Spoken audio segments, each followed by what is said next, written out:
Proverbe 16, les projets que forme le cœur dépendent de l'homme, mais la réponse que donne la bouche vient de l'Éternel. Toutes les voies de l'homme sont pures à ses yeux, mais celui qui pèse les esprits, c'est l'Éternel. Recommande à l'Éternel tes œuvres, et tes projets réussiront.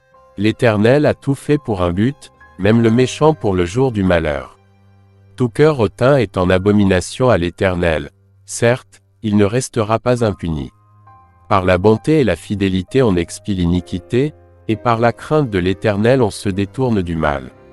Quand l'Éternel approuve les voies d'un homme, il dispose favorablement à son égard même ses ennemis.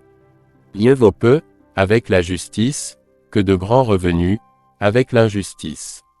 Le cœur de l'homme médite sa voie, mais c'est l'Éternel qui dirige ses pas. Des oracles sont sur les lèvres du roi, sa bouche ne doit pas être infidèle quand il juge. Le poids et la balance juste sont à l'Éternel. Tous les poids du sac sont son ouvrage. Les rois ont horreur de faire le mal, car c'est par la justice que le trône s'affermit. Les lèvres justes gagnent la faveur des rois, et ils aiment celui qui parle avec droiture. La fureur du roi est un messager de mort, et un homme sage doit l'apaiser. La sérénité du visage du roi donne la vie, et sa faveur est comme une pluie du printemps. Combien acquérir la sagesse vaut mieux que l'or. Combien acquérir l'intelligence est préférable à l'argent. Le chemin des hommes droits, c'est d'éviter le mal, celui qui garde son âme veille sur sa voie. L'arrogance précède la ruine, et l'orgueil précède la chute. Mieux vaut être humble avec les humbles que de partager le butin avec les orgueilleux. Celui qui réfléchit sur les choses trouve le bonheur, et celui qui se confie en l'Éternel est heureux. Celui qui est sage de cœur est appelé intelligent, et la douceur des lèvres augmente le savoir.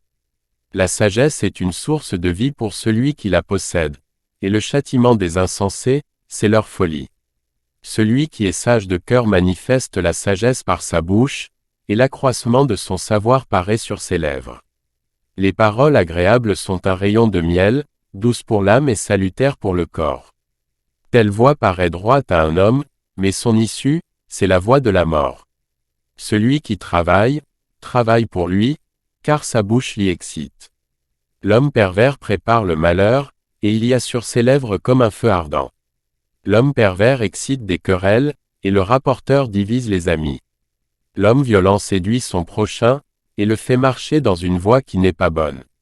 Celui qui ferme les yeux pour se livrer à des pensées perverses, celui qui se mord les lèvres, a déjà consommé le mal.